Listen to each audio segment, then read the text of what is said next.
If you want to stay in a relationship with him, do not live together, do not get married, do not mix finances. This man is recreational only. I mean, imagine if a guy said that about a woman. The interesting thing is that a lot of people in the comments also immediately assumed that this guy was just taking advantage of her, and he might be.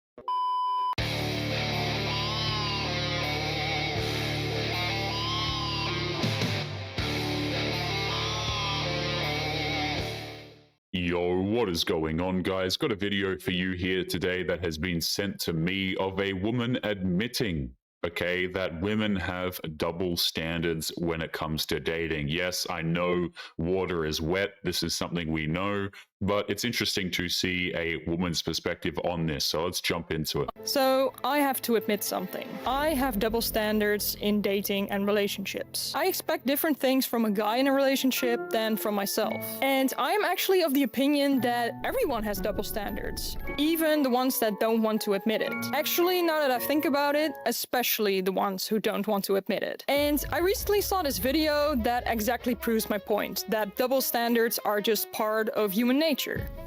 My question is, my boyfriend doesn't want to work, and is that a deal breaker? But now I'll summarize it for you so it doesn't get boring. It's about this 40-year-old female surgeon who makes hundreds of thousands of dollars a year. Her boyfriend, on the other hand, is an aspiring actor and only makes 23K a year. And he can't, but also doesn't want to help her pay the mortgage because the house will be on her name. They've been together for 1 year at this point. This woman asked these people who give financial advice whether this should be a deal breaker for their relationship or not.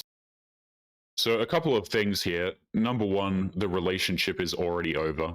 Okay, if a woman out-earns a man for a significant period of time, she will most likely be leaving that man's ass. Okay, women do not like to feel like they are the breadwinner, let alone actually be the breadwinner in a household. So let's just get that out of the way. Okay, first of all, that relationship is completely doomed. Second of all, I never really buy these women's reasoning for ending their relationship. They're always like, yeah, my significant other, he's just not putting in the effort. He doesn't want to work. But usually when you talk to the guy, there's actually more behind the scenes that's going on. And she has given a reason that might not actually reflect the truth. The truth of the matter, guys, is women are going to find a reason to leave you if, on a long-term basis, that is, if you are not the provider to at least a large degree. This was their reaction. What do you think, Jenny? Is that attractive to you? Like, are you like, what a winner? Quite harsh, if you ask me, especially since she didn't give a lot of context about their situation. Maybe the guy contributed in a different way to the relationship. And now imagine if the situation was the other way around. So the woman is an aspiring actress and the man is a surgeon who makes 6 figures a year. Yeah, so here's the thing. If the guy was a surgeon who made 6 figures a year, he would never make that phone call to the show in the first place. I've said this so many times, guys, but men do not give a damn how much money a woman earns. It doesn't affect our ability to be attracted to a woman. We don't go, oh, wow, she makes 6 figures. She must be really something. Men don't care in that respect.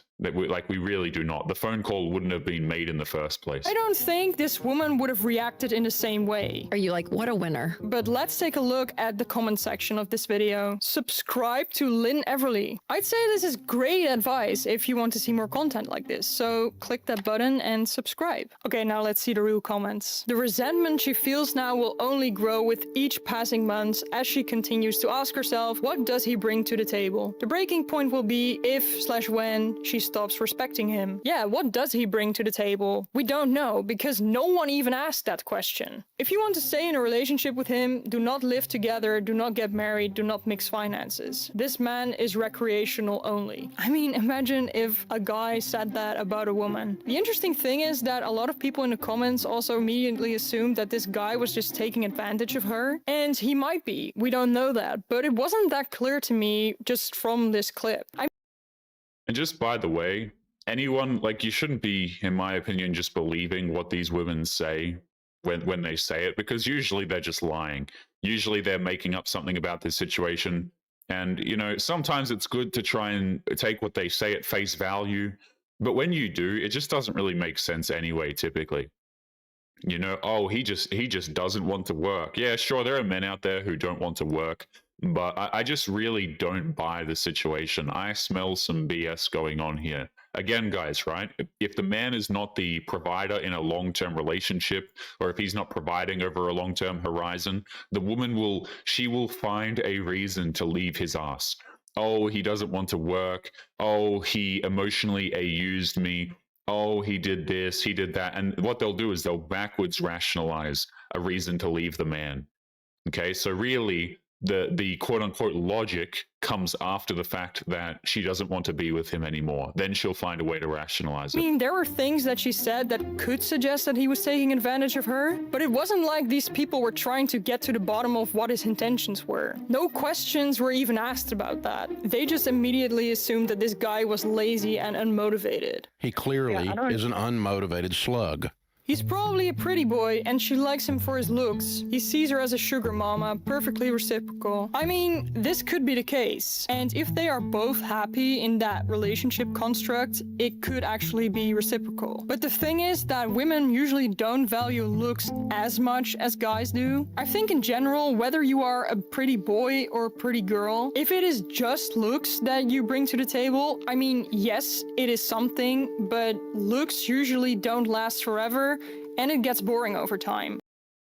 Yeah, so women, when they enter into long-term relationships, particularly marriages and so on, when they're looking at these more long-term horizon things, they're looking at, does the man have the ability to provide? Okay, that's why they'll go out here, they'll have all of their hookups, they'll have all of their fun with like random dudes at clubs, and none of these men have to make six figures. Okay, but when she's looking to marry and settle down, what she's going to do is now she's going to look for some dude who has made it in life, who might not necessarily be attractive, and she's going to get with that man because of his ability to provide. These women are not stupid, guys. You know, they don't want to be working right up until retirement age.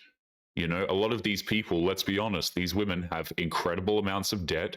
They're irresponsible with money. They have no interest in their careers, if they even have one at all, typically, you know? And so what they do is they screw around until they're 31, 32, whatever. And then they start to look for the provider guy, and they trade off the looks. That's why they feel like they're settling, by the way. Oh, I'm settling for this guy. He's not as tall as I want. He doesn't, you know, he's not this, he's not that. And that's when women start to get hit with reality. Okay, reality hits them in the backside when they're looking for a man to provide for them long term. Then they find out where they really sit. And usually it's not a good place. So it definitely helps to develop a good personality. I really wouldn't recommend just relying on looks if you want a long-term healthy relationship. Thanks, Dave, for saying his work ethic is the problem and not his income. Dave is this guy, by the way. He also had something to say about it. And yes, I think that's true. I think to a good woman, a man's work ethic and his willingness to contribute is more important than the money itself. It's not necessarily always about the money. It's more about the ambition and the willingness to contribute to society and to your family.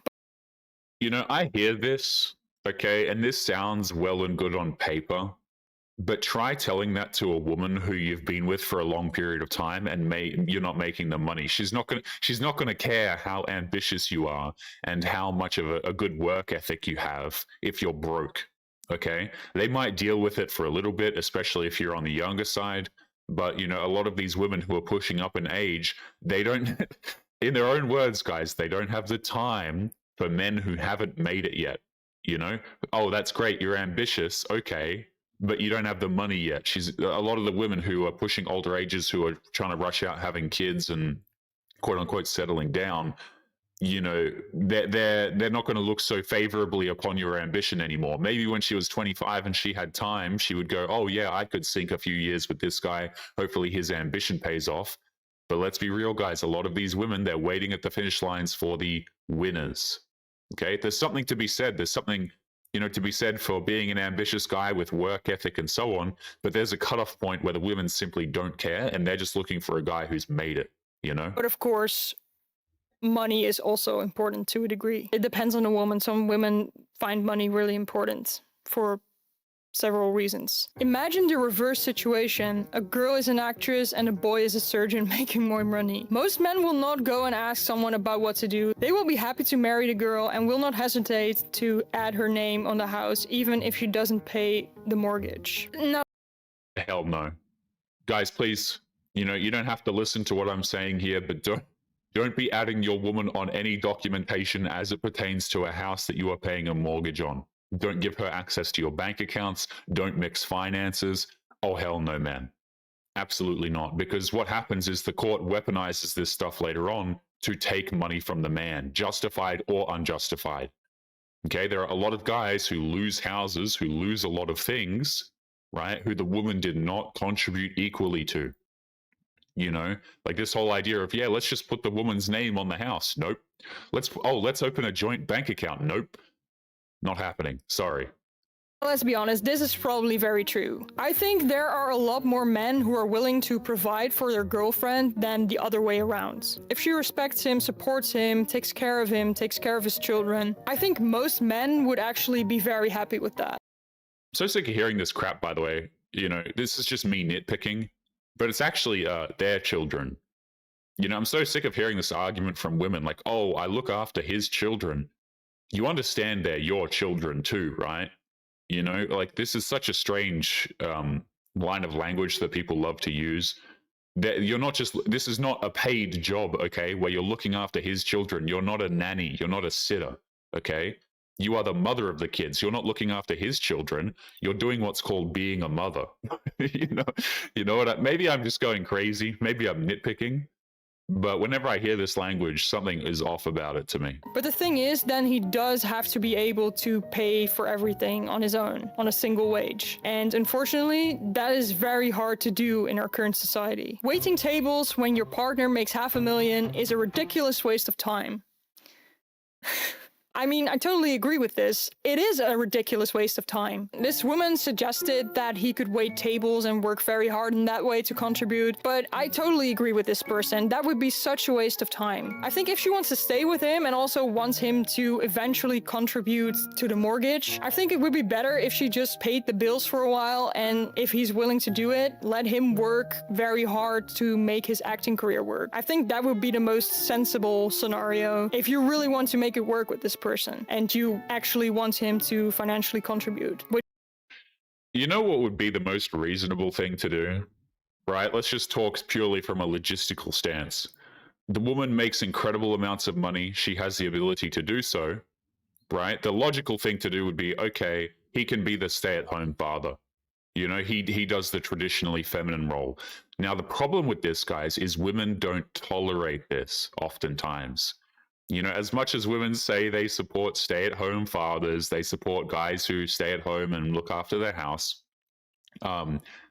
very little women actually want to be in the situation where they're the breadwinner and the man is looking after the house.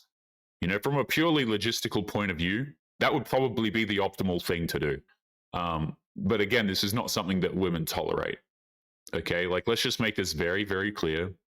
Women do not like doing this, especially over long periods of time.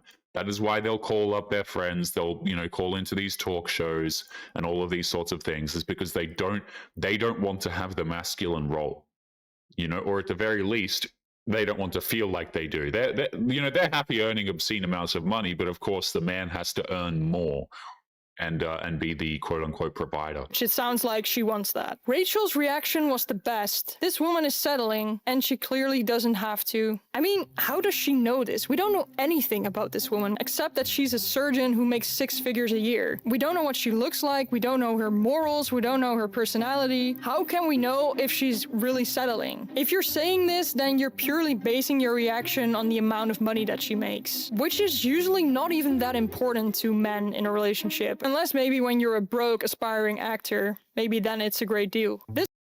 I mean, even then, let's be real. Men don't care. I've said this on the channel so many times, guys. Like men do not care about a woman's finances. Like they simply don't. It's most especially from a romantic point of view. No man has ever said, "Oh wow, she's got a fantastic retirement going on here. She looks like she could really provide a house for me." like, again, from a logical perspective, maybe the dude needs a place to live. But again, men don't really care. Like, they don't push for this. They don't typically try and weasel their way into women's lives just to be financially supported. That is something that women will absolutely do, by the way. But men typically, no. This woman will end up paying spousal support after a divorce. She's being shown the true man. She needs to run. This Imagine if this woman has to pay spousal support, by the way. I laugh at that. Because this is something that men get screwed over with all the time. person is named Lana, so she is probably a woman. It's funny, right? Because it's usually women defending women and men defending men in the comments when it comes to situations like this. There are also so many comments from guys who try to warn men not to marry girls anymore. People just don't want to get into relationships anymore, it seems like. But I think those kinds of comments usually only make it worse. I'm a surgeon. Wait. So if I tell men not to marry because it's going to screw them over financially, it's, you know, it has a high probability of ruining their lives, okay? The women oftentimes leave the men and try and take their resources, break up the family, and so on. If I say to men, hey, this is a risky maneuver, probably not wise to do it, then I'm making the problem worse. I mean, sue me. Okay, like, again, this is about self-preservation for men. Oh, you can't do that. You're making the situation worse. At a certain point, men actually have to look out for themselves. This is where I fundamentally disagree with a lot of these people, is like, you know, they'll say, oh, just get married. It's for the greater good of society. And yet this same society is the one that will screw over men. It is the same one that will rob men. It is the same one that will facilitate the breaking apart of their family when, you know, women statistically will end up leaving them. Now, not every marriage is going to go awfully, obviously. Not every marriage is going to end, you know, but the statistics, they're looking pretty grim, in my opinion. And I'm not a gambling man, okay? But if I was, I certainly wouldn't bet on a marriage being successful just because you feel like she's the one. You see what I'm saying? And my girlfriend doesn't work. She can't help with the mortgage. No one would have a problem with that. What a double standard. I mean, in our current feminist society, some people might have a problem with it. But I agree. Probably not as many people. Double standards are real. If a guy doesn't work, they immediately being to dog on him. But if it were a girl, they probably dig a little deeper and ask more serious questions. Of I can't course, say yeah. anything about this. It is spot on. Man broke, leave him. Woman broke, work harder for her. Society for you. I mean, there is definitely some truth to this maybe, but also not. You know how many players are debt broke and still get a lot of girls? It's not just about money. It's also about looks, personality, social status, and actually being able to talk to girls. I would say that is even more important than just money. There are a lot of rich guys who can't talk to a girl and they end up alone anyway. I was married to a writer for 41 years. He wrote 9 novels, 2 self-published. Some folks considered me a chump for being the primary wage earner, but would not have raised an eyebrow if the roles had been reversed. He was kind, funny, and brave. Now, I actually think this is a very sensible comment. She's basically saying, yes, he's not the primary wage earner, but he has all these other traits that I find attractive, and that's why I'm with him. Which I think is actually very mature and sensible. Wait, let's go back to this comment. I was married to a writer for 41 years. You know, hopefully I'm assuming by the way that's written that the dude passed away, which would be incredibly sad. I hope she just didn't leave his ass after 41 years. He sent me to university, and once completed, it was his turn to apply himself to his dream. He wrote 9 novels, 2 self-published. Some folks consider me a chump for being the primary wage earner, but would not have raised an eyebrow if the roles are reversed. He was kind, funny, and brave. Okay, so he paid for everything. He sorted her life out, it seems. He was the provider for a long period of time. And then at some point it switched over and she became the provider. Again, guys, I don't know if I buy this crap. I don't know if I buy it. I don't think the dude would have just randomly quit his ability to provide to let the woman provide so that he could go and chase his dreams. This doesn't sound like something that would typically happen to me. Like, again, I don't believe these situations, because women will jump on here and they'll comment and they'll be like, wow, look at me, I'm different. But then you dig into their situation and you find out that that's not the case at all. You know, so the dude randomly quit what he was doing, I assume, to go and chase his dreams and allow you to be the breadwinner now with your university degree. And you were totally fine with that for an extended period of time up until, assumedly, he passed away. If this is true, I mean, cool, fantastic, great stuff. But I'm always very, very skeptical of situations like this because women oftentimes leave out the truth of the matter. They leave out that perhaps they're still being provided for, that the man is still working, or that his retirement savings were able to facilitate this. Like, they leave out very, very important details, and they, like, she's pretending like she's the breadwinner now. And I don't buy it. If she is, then great, but I simply don't buy those things. Is that most people are actually completely blind to their own double standards. Which is why I think that double standards, especially in dating and relationships, will always exist. People nowadays try their very best to eliminate double standards, but mostly when it's to their own advantage. Most people won't admit that because most people aren't that self-aware and they don't question their own beliefs as much. They often just repeat what people around them are saying. Having double standards in relationships is very human because they are rooted in deeper biological and psychological differences between men and women. It's not just social conditioning, although of course that's also part of it. Which is why I think it's better to be aware of the fact that you have double standards and to just be honest about it, because then you can at least make conscious decisions about which ones actually serve you and your relationships, instead of being unconsciously controlled by them. It's better than pretending double standards don't exist and getting frustrated when reality doesn't match the fantasy. You know, oftentimes I hear women accuse men. You know, they say we have double standards because, for example, we want a woman who hasn't had a whole bunch of bedroom partners, for example, but men is fine, apparently. I mean, you know, whenever I hear stuff like this, it's like, I think to myself, okay, but women probably should hold themselves to that same standard. Like, men have this standard, but women don't have it back. You know, again, for example, a man wants a woman who hasn't been with a lot of dudes.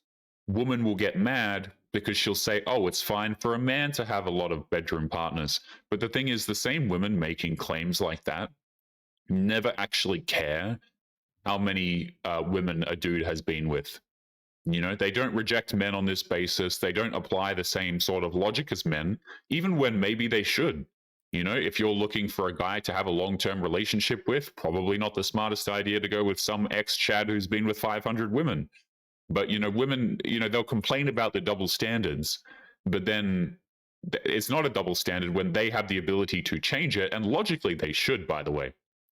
A lot of guys don't agree with hookup culture, even for men. You know, there are certainly a large group of men who sit there and say, well, I don't think it's good for men either. And me personally, I don't think it's good for men either. I think it's very, it's quite a dangerous thing, honestly. But guys, we're going to be leaving it there. Don't forget to leave your thoughts and your comments. Make sure you guys take care of yourselves, and I'll be seeing you all in the next one. Peace.